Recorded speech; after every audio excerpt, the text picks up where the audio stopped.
Writing numerical expressions by interpreting words as mathematical symbols. So you're going to have a phrase, and we're going to write it as an algebraic expression. We're also going to briefly review order of operations. Okay. You are welcome to use a calculator to help you with, if you're not good at multiplying, stuff like that, but you do need to show every step of the problem. So we have a vocab term, a numerical expression, so it's the same as the title. So numerical expressions. Leave myself enough space. So a numerical expression, that would be a mathematical phrase that contains only numbers and mathematical operations. There are no equal signs. That is the difference between an expression and an equation. Okay, equation meaning equal. We will get there next unit. Okay, so we're focusing on expressions right now. So we're going to have a phrase, and we're going to write the algebraic expression that it's referring to. There's a couple of these. Sometimes you can mix up the order a little bit. So we'll talk about multiple different ways to write these. Okay. So we're going to write a numerical expression for each verbal expression. 1 plus 8 divided by 3. Is that pretty straightforward? Okay, so in that order, 1 plus 8 divided by 3. Now, unless it specifies that there needs to be parentheses around something, you can leave parentheses alone. We're not actually solving these, you're just writing what it means. Okay. Now, in your homework tonight, as a side note, you will need to copy down the entire phrase and your answer. Okay. So yes, you have to copy down the original problem. Okay. 7 times 15 minus 2 times 9. Okay. Again, very straightforward with the operations. 7. Now, I don't want you to use the X multiplication symbol because once we get into variables, you might confuse it for the actual letter X. So what can we use instead of the X symbol? The dot. Okay. So 7 times 15 minus 2 times 9. Okay. So please use the dot symbol or parentheses around a single number, but dot is very well, okay. So those are very straightforward because it actually says the verbiage that goes along with the operations. The sum of 9 and 7, what does that mean? 9 plus 7. Okay. The sum means addition. All right. 9 plus 7, that's what the word sum means. Could I write it 7 plus 9? It would be the same thing. So addition, the order does not matter. Multiplication, the order does not matter. But subtraction and division, you do have to pay attention to that. Difference of 13 and 11. How would I write that? 13 minus 11. 13 minus 11. Now, subtraction, the order does matter because 13 minus 11 is different than 11 minus 13. So with subtraction, the order does matter in that aspect. Okay. A quotient of 10 and 2. 10 divided by 2. So we can write it horizontally as 10 divided by 2. How else can I write that not using the actual division symbol? 10 over 2. All right. You can do it slanted or a vertical fraction, but the 10 needs to be on the top. Division does matter. 2 over 10 is very different than 10 over 2. So difference and quotient, it does matter. Anytime you see quotient of, whatever immediately follows would be the numerator of that fraction. Okay, or goes first in the division problem. Product of 4 and 3. 4 times 3, could I write that as 3 times 4 if I felt like it? Yeah. Okay, so addition and multiplication order does not matter. Division and subtraction, it does. All right. Questions on any of the verbiage up here? So we all know what sum, difference, quotient, and product means. Okay. All right, we're going to amp it up a notch. Sum of 5 and 9 divided by 2. Okay, what's your first key phrase? Sum. Okay. Now, sum is a grouping term. That means whatever follows is going to be grouped together by addition. Okay, so the sum of 5 and 9, that all needs to be grouped together. Okay, So we have 5 plus 9. Now it says divided by 2. Now if I did not use parentheses and just did divided by 2 like this, that would not be correct. Because it's not just 9 divided by 2, it's the sum of 5 and 9. So these need to be grouped together with parentheses if you do it like this. Okay. How else could I write this not using the little division symbol? 5 plus 9 over 2. So the entire sum of 5 plus 9 over 2. Okay, so I'll switch colors with this one. So this is another way. 5 plus 9 would be in the numerator divided by 2. Do I need parentheses around 5 plus 9? Technically I don't. Why? Why do I need it here but not necessarily here? Because over there you could divide 9, you would think that you could divide 9 by 2, but when 5 plus 9 when it's over 2, you don't think that. Since that fraction bar covers the entirety of 5 plus 9, that is insinuating the entire numerator. So the fraction bars are grouping symbols also. So there's an invisible set of parentheses here. You do not have to write them. If you do, it's fine. It's just redundant. It doesn't have to be there. It's kind of like 1 times something. It doesn't have to be there. Okay. So you can do parentheses around it. Technically, with a larger fraction bar, you do not need to. Okay. All right. Difference of 6 and 1 divided by 5. You can give me one way. Yep. 6 minus 1 in parentheses and then divided by 5. 6 minus 1 in parentheses divided by 5. And as a fraction, I think my watch here. As a fraction, how would that go? 6 minus 1 in the numerator over 5. If you want parentheses, you may put it there. But a fraction bar is a grouping symbol. Okay. Everything above it is grouped together with invisible parentheses, everything below it as well. Quotient of 14 and the sum of 3 and 4.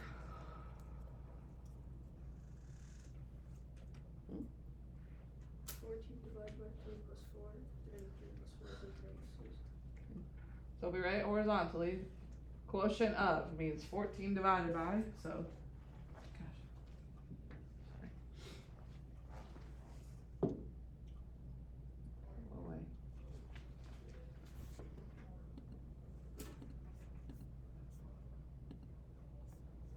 Sorry guys, let me refresh this. Alright, so quotient of 14 and the sum of 3 and 4. So it's the quotient, that's a grouping term. The sum is also a grouping term. So this time it would be in the bottom, 3 and 4. Or that 14 would be in the numerator, and 3 plus 4 would be in the denominator. In parentheses or without parentheses, it does not matter. Just make sure the fraction bar covers the whole thing. Yeah. But that also, so the 14 has to be on top of 3 plus 4 can't. So with the word quotient and difference, so with these two, oops, not the eraser. With quotient and difference, whatever immediately follows goes first. So in the difference one, it was 6 minus 1, not 1 minus 6. Quotient of whatever comes immediately after the word of is in the numerator, or goes first if you write it horizontally. Okay.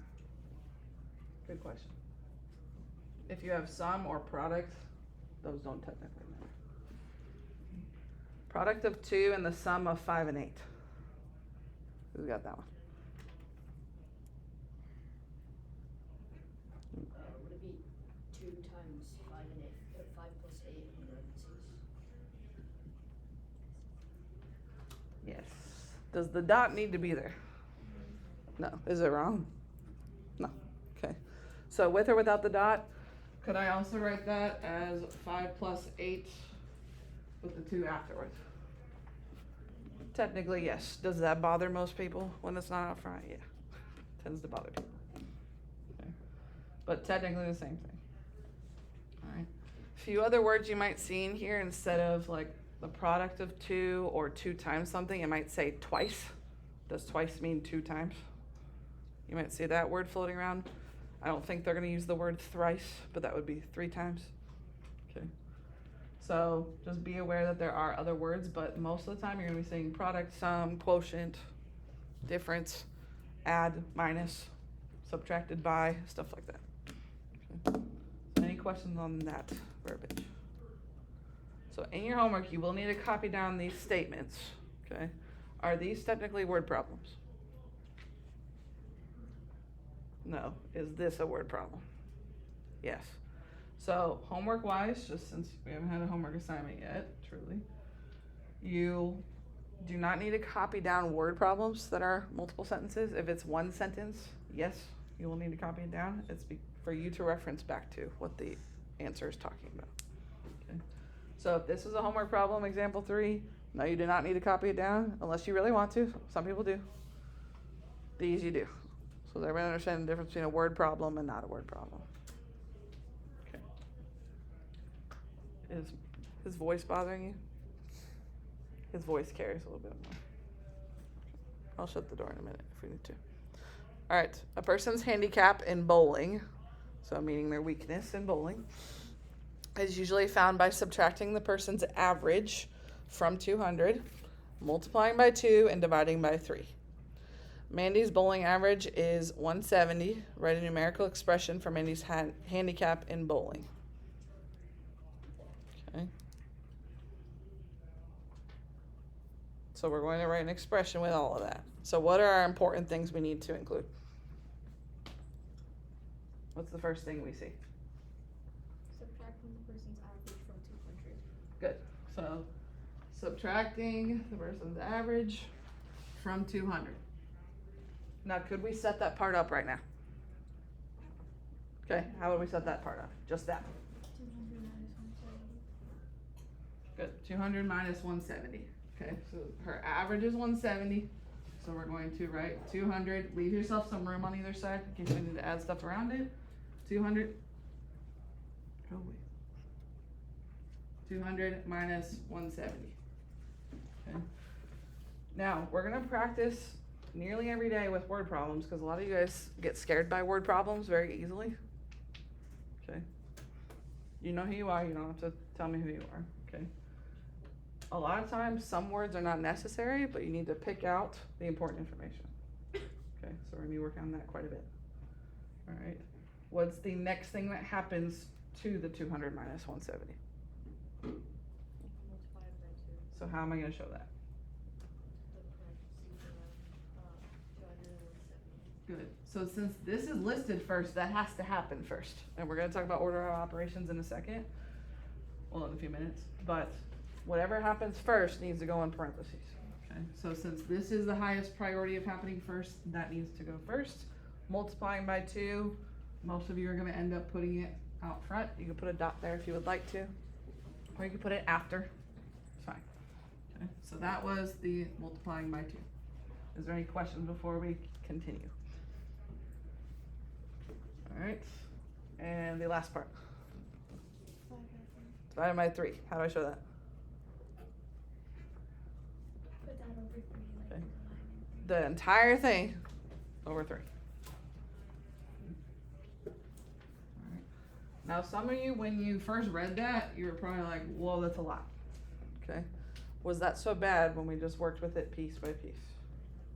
So if word problems overwhelm you, break it down just a little bit. Okay, a little bit at a time. All right, we're gonna have word problems a lot this year. Hopefully you get better at it than you were before. But you just pull out different pieces of information. Okay. It's not asking you to solve, it's just asking you to write the expression. All right. Questions? All right. Before we get into order of operations, we're just going to review exponents. Now, we're going to do these by hand. You can check in a calculator afterwards, okay, if you struggle with multiplication. What does 2 to the 4th power mean? 2 times itself that many times. So it's not 2 times 4. That would be written as this. Okay, it's not 2 times 4. We are doing 2 times itself 4 times. So we'd have 2 times 2 times 2 times 2. Now, if I did not have a calculator at my disposal, what do you think is the easiest way to go about doing this? If we had no calculators, what's the most mental math way of going about doing that? Multiply 2 by 2 and then 2 by 2 and then the answer times the answer. Good. Grouping them in pairs together. Okay. So each 2 times 2 is 4. And then what's 4 times 4? 16. Okay. Now some of you are probably fine going from left to right. 2 times 2 is 4. 4 times 2 is 8. 8 times 2 is 16. That's fine. But if you don't have a calculator at your disposal and you want to make it quick, start grouping them. Okay. It'll at least make the problem a little bit more friendly. Okay. So 4 to the 5th power, that would mean what? Okay. 4 times itself 5 times. Alright. Now, if you use a calculator in problems like this in your homework, you still have to show me something before you get to your answer. So expand it.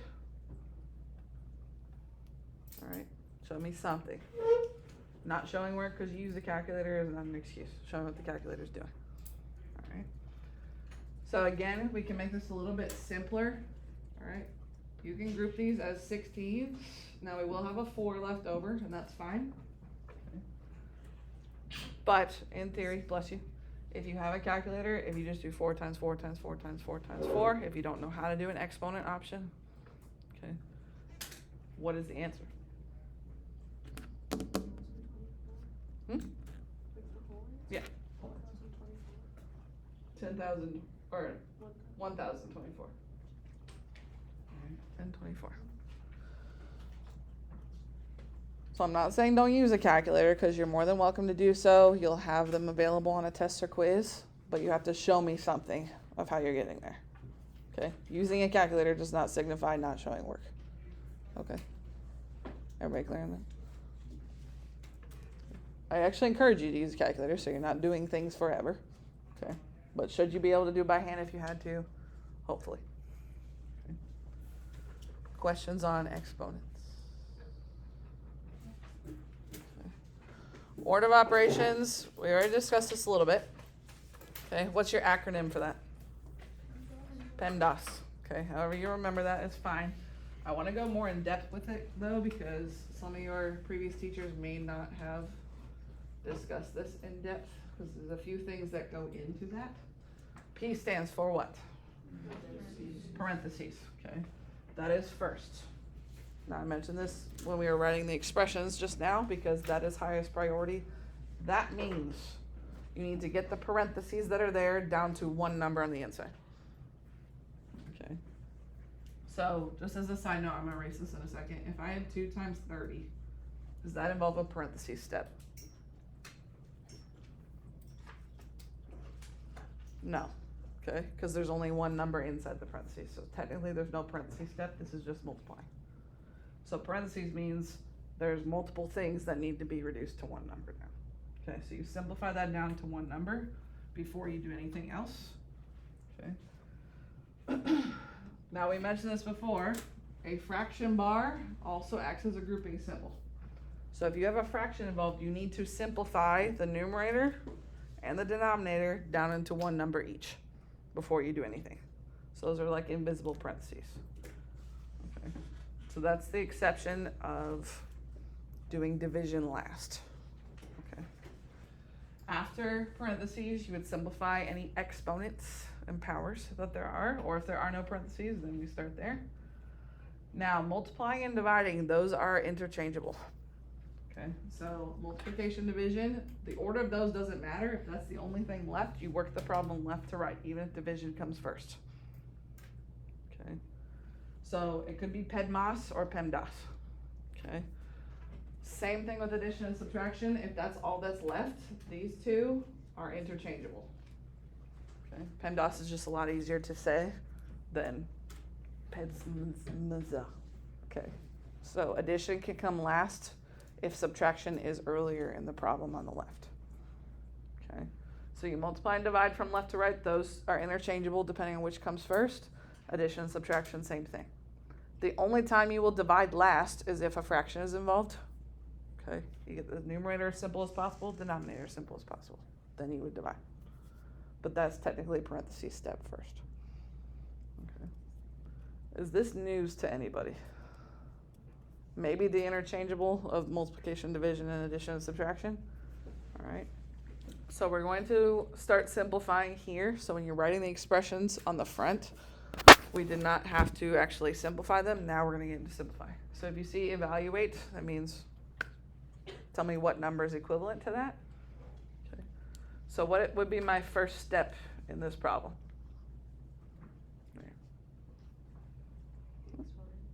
The exponent, since I have no parentheses. What's 8 squared? 64. Okay, 8 times 8. So I'm going to recopy everything else. This is what I want you to do in your homework also. So now it's plus 64 after this first 7. Scroll up a little bit. So now I have 20 minus 7 plus 64 minus 7 times 11. What should I do now? The multiplication, okay, which would only be these two. Technically that 7 is negative, so negative 7 times 11. Negative 77, okay? So this is where I'm talking about use a calculator so you get the right numbers, okay? But you still need to show me what's going on. So I have 20 minus 7 plus 64 minus 77 now. So I simplified the x squared. And now the 7 times 11, technically it was a negative 7 also, but it's negative either way. Okay. Now, all I have left is addition and subtraction. So this is where they're interchangeable. You work the problem from left to right. Do not try and go out of order. Start with a 20 and keep going. So 20 minus 7 is what? Okay, so 13. Then we're going to add 64 to it. What's 13 plus 64? 77. So this is where, if you're not good at adding in your head, use a calculator just to make sure you get the right number, but I need to see what you're doing. So 13 plus 64 is 77, minus 77 equals 0. So 0 would be the equivalent expression to that.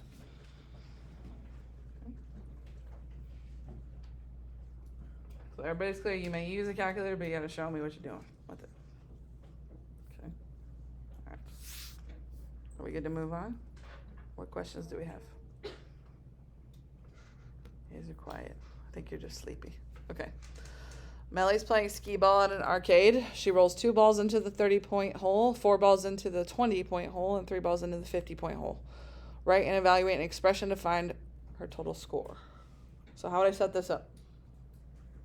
I want an expression to help me evaluate.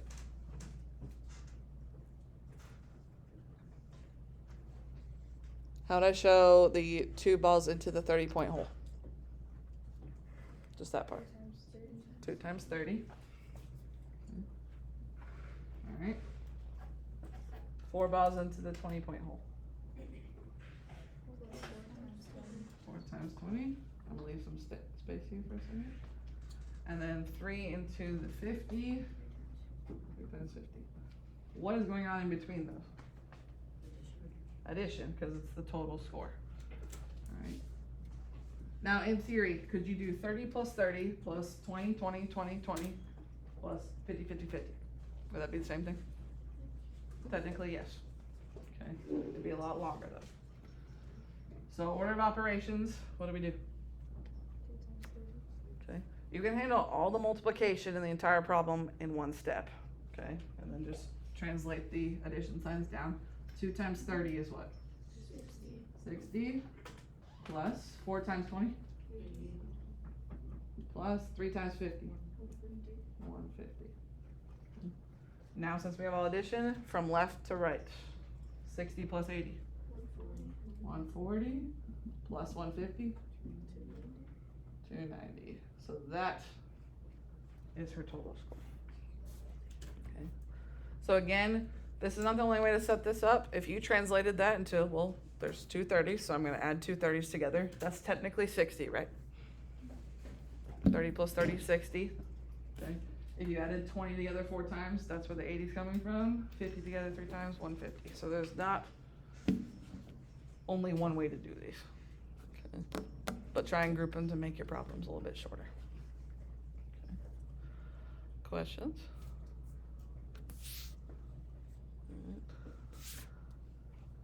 On M, what should we do first?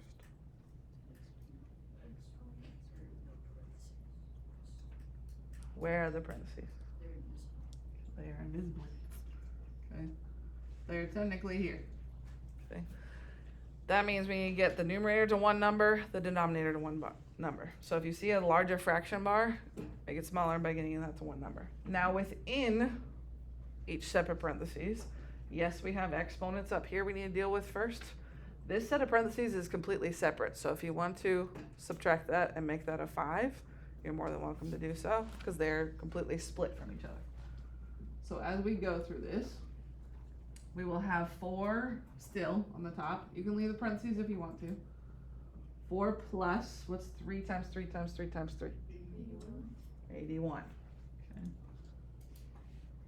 So that is a numerator. If you want to combine the 7 minus 2, or if you want to save that for the next step, I'll kind of leave that up to you, but I should follow where you're getting numbers from. Alright, so if you wanted to make that a 5 9 before this, you could. Alright, now on the top and the bottom, all we have is addition and subtraction. So what's 4 plus 81? 85, and then 7 minus 2 would be 5. So this is the only time really your last step should be division, is if a bigger fraction's involved. So one number on the top, one number on the bottom, then divide. Can anyone tell me what 85 divided by 5 is? 17.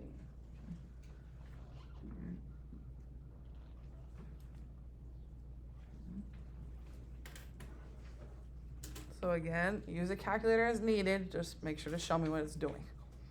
Okay. All right. I want to see how we're doing, so I would like for you to try N. Let's just see. Okay. Order of operations. Step by step.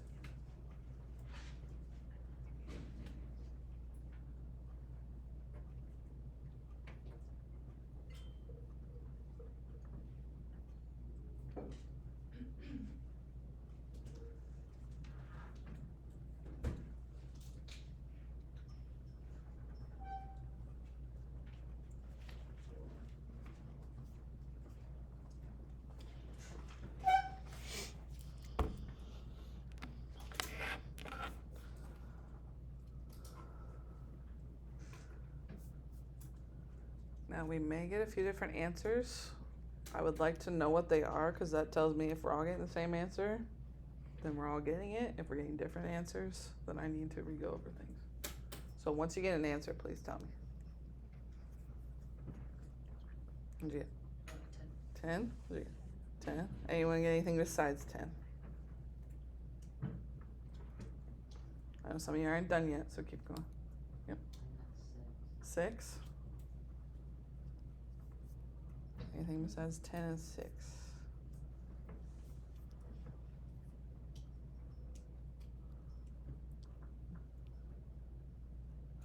Ten and 6 are very different numbers, right?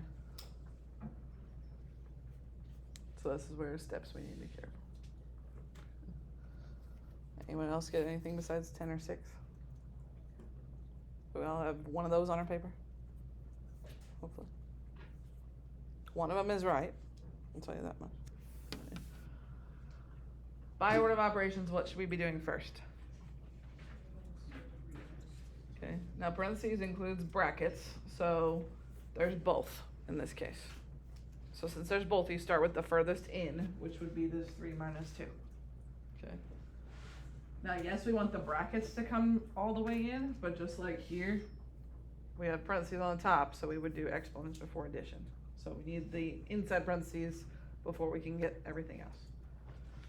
So I'm gonna recopy everything else. 3 minus 2 would be 1. Okay. I'm gonna zoom this in a little bit.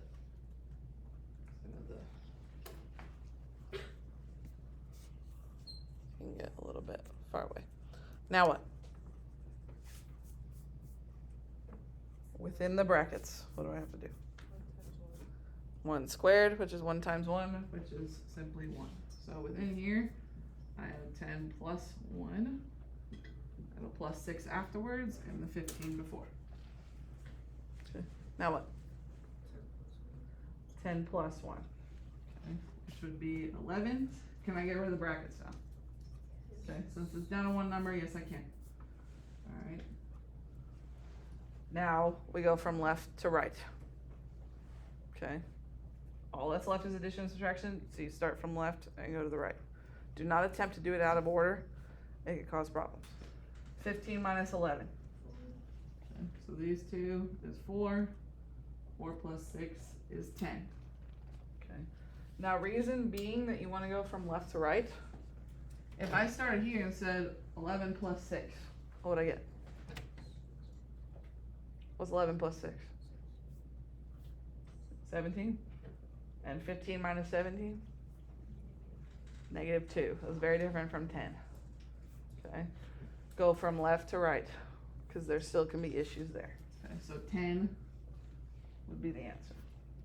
So hopefully if you did not get 10, you see where your error was. Sometimes it's as simple as writing a minus instead of a plus. Okay. Sometimes I do that too, and you guys are going to catch me. Okay. If I'm going too fast. All right. And don't be afraid to correct me, please, if I do something wrong. All right. So 10 would be the answer for that one. Questions before we do the last one? So on these, make sure if this was a homework problem, you would write that down, show all solving steps, and then your answer, you can circle, box, or highlight. All right, last one. Thursdays are student days at LSC Theaters. Student tickets are $5 and popcorn refills are free. You will buy a ticket and a 20-ounce bottle of water, and you will split the cost of a large tub of popcorn and large candy with a friend. How much money should you bring? Okay. Now, again, this is a lot of information, yeah? We have all the words, okay? You have the chart that you have to look at, so I'm going to write with the words an equation and I'll fill it in, okay? So I do know I need to buy a ticket, okay? I'll plug the numbers in a second. So I have a ticket. I'm going to buy the 20-ounce water. Let's say 20-ounce H2O, okay? What else? Split a tub of popcorn and candy with Good.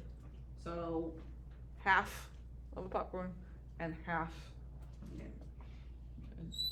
Half popcorn plus half of candy. Okay. Now, in terms of your homework, if this was a problem, if you wrote something like this down, I would know what it's talking about. Okay, if I'm checking your work. Okay. Any questions on where this information is coming from? Now all you need is the chart, this table up here. Okay. How much is a ticket? Actually, that's up here. $5? Okay. How much is a 20-ounce water? Okay, right here. Okay. $5. If you want to put the dollar signs on right now, you can. We'll just put it on at the end. So make sure that you label those. Now, I'm going to keep the 1/2 there for a second. I'm going to put the price of popcorn in the parentheses, and we'll take half of it. What's the price of the large popcorn? Okay, right here. $7.50. Okay. And then the candy, it does say a large candy, I think, but candy is the only thing up here. All right, so there's $3.50, so we have plus half of that as well.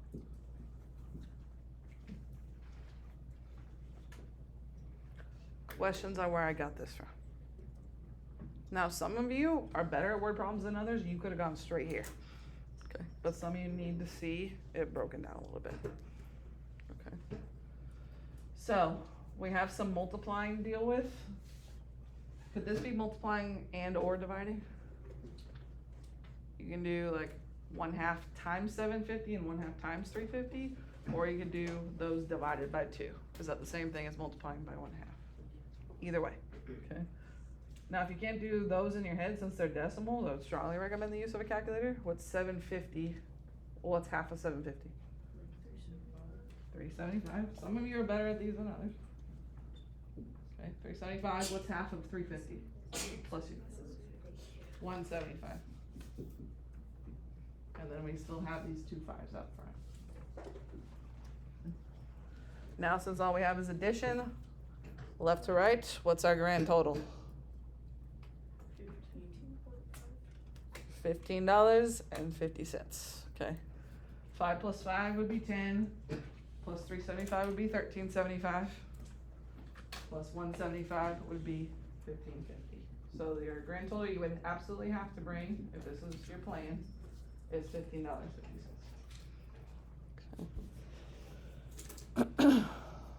Generally, I like to do at least one word problem every day because the more you practice with it, the better you will get at word problems. Okay, I know word problems scare some people. Goal is you not to be so scared of them. Okay.